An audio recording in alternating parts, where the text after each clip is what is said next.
കൈയും കാലും അങ്ങ് വിറച്ചുപോയി. ഞങ്ങളെല്ലാവരും ഒരുപാട് പേടിച്ചുപോയി. എന്തായാലും കവിന്റെ വീട്ടിലുള്ളവര് ഹോസ്പിറ്റലിൽ കൊണ്ടുപോയെന്ന് അറിഞ്ഞപ്പോഴാ ഒരല്പം ആശ്വാസമായത്. ഞങ്ങളെല്ലാവരും ഒരുപാട് പേടിച്ചു പോയിരുന്നു. ഹോസ്പിറ്റലിൽ നിന്ന് എന്താ പറഞ്ഞേ? അങ്ങനെ പേടിക്കാനൊന്നുമില്ല. മാസ്ക് ഇട്ട് മുഖത്തിന്റെ അടുത്ത് വന്നപ്പോ പെട്ടെന്ന് അവള് പേടിച്ചു പോയതാ. അപ്പൊ ഉണ്ടായ ഒരു പ്രഷറില് മയങ്ങി വീണതാ, അല്ലാതെ വേറൊന്നുമില്ല. മാം, ഞങ്ങള് പേടിച്ചതൊന്നും ഒന്നുമല്ല. പ്രിൻസിപ്പൽ മാഡം ഒരുപാട് പേടിച്ചത്. നിലയ്ക്ക് എന്താ പറ്റിയെന്ന് അറിയാതെ ഒരുപാട് വിഷമിച്ചിരിക്കായിരുന്നു. പ്രിൻസിപ്പലിന് നിലയെ ഒരുപാട് ഇഷ്ടം. മാമിന്റെ ദേഷ്യം മുഴുവൻ ഇപ്പൊ കവിന്റെ അടുത്താ. എത്രയൊക്കെ പറഞ്ഞാലും അവൻ മര്യാദക്ക് ഇരിക്കേയില്ല. അതുകൊണ്ട് ഇപ്പൊ അവന്റെ കാര്യത്തിൽ എന്താ ചെയ്യേണ്ടെന്ന് ആലോചിച്ചിരിക്ക.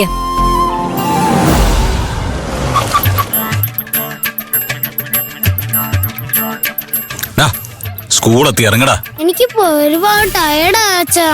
ടയർഡാണോ? എന്നാ പിന്നെ അച്ഛമ്മയോട് പറയട്ടെ ഞാന്. അയ്യോ വേണ്ട, ഞാൻ ഇറങ്ങിക്കോളാം.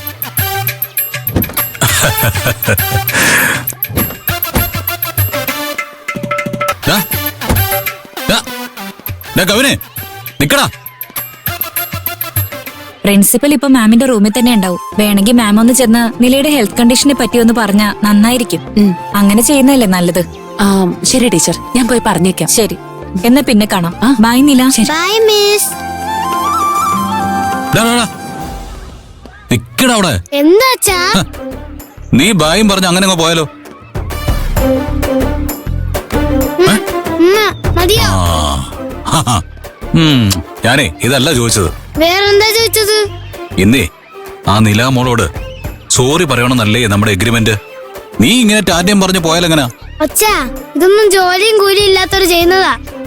അച്ഛൻ എന്ത് വലിയ ബിസിനസ്മാനാ. അച്ഛനാ കൊച്ചു പെണ്ണിന്റെ അടുത്ത് സോറി പറയാൻ വേണ്ടി എന്തിനെത്ര സമയം കളയുന്നേ? ഇതൊക്കെ ആവശ്യമുള്ള കാര്യമാണോ അച്ഛാ?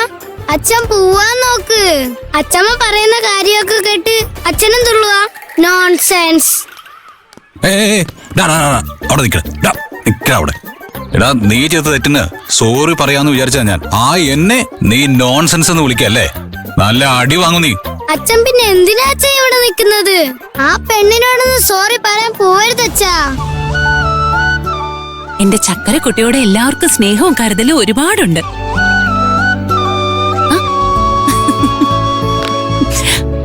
ശരി, മോള് ക്ലാസ്സിൽ പോയിക്കോ. ഞാൻ പ്രിൻസിപ്പൽ മാമിനെ കണ്ടിട്ട് ജോലിക്ക് പോയിക്കോളാം. ശരി അമ്മേ.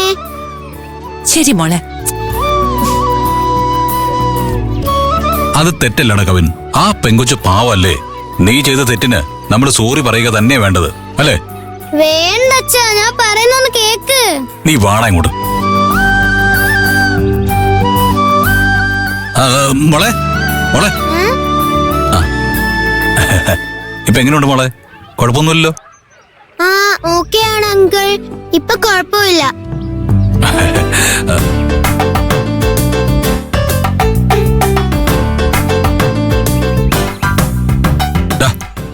നീ മോളിലേക്ക് എന്താ നോക്കുന്നത്? ഫ്ലൈറ്റ് പോകുന്ന എങ്ങോട്ടാണ് നോക്കിക്കൊണ്ടിരിക്കുക അച്ഛാ. അതൊക്കെ പിന്നെ നോക്കാം. ഇപ്പൊ ആദ്യം നിലയോട് സോറി പറ. അച്ഛാ, എന്റെ ജീവിതത്തില് ഇന്ന് പറഞ്ഞ ഇഷ്ടപ്പെടാത്തൊരു വാക്കാ മാപ്പ്.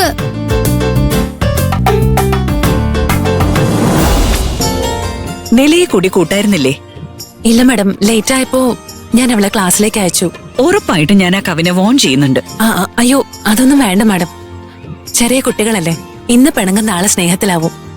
നമുക്കത് വിട്ടേക്കാം മാഡം. എടാ, സോറി പറയാനല്ലേടാ നമ്മൾ ഇങ്ങോട്ട് വന്നത്. സോറി പറയടാ. അച്ഛാ, എന്നെ കൊണ്ട് ഇവളടുത്ത് സോറി പറയാൻ പറ്റില്ല. ആദ്യം ഇവളാണ് എന്റെ മേത്ത് റബ്ബർ ബാറ്റ് എറിഞ്ഞ് പേടിപ്പിച്ചത്. അത് തെറ്റല്ലേ? അപ്പൊ എന്തിനാ ഞാൻ സോറി പറയേണ്ടത്? എന്ത് ലോജിക്ക് ഇതിലുള്ളത്? ദേ നോക്ക്, അവള് നിനക്കെതിരെ അറിഞ്ഞുകൊണ്ട് ഒന്നും ചെയ്തിട്ടില്ല. പക്ഷെ നീയാണെങ്കിൽ പ്ലാൻ ചെയ്തെല്ലാം ചെയ്യുന്നത്. സോ നീ കരുതി കൂട്ടി അവൾക്കെതിരെ ചെയ്ത തെറ്റായതുകൊണ്ട് ഇപ്പൊ നീ സോറി പറഞ്ഞേ പറ്റൂന്നാ ഞാൻ പറയുന്നത്. ഇപ്പൊ നീ നിലയോട് സോറി പറയുന്നോ ഇല്ലയോ? സോറി അച്ഛാ. എന്നോട് എന്തിനാണാ ചോദിക്കുന്നത്? നിലയോട് ചോദിക്കേ. നില നല്ല സാമർത്ഥ്യമുള്ള കുട്ടിയാ. നന്നായിട്ട് പഠിക്കുകയും ചെയ്യും. Such A great talented girl.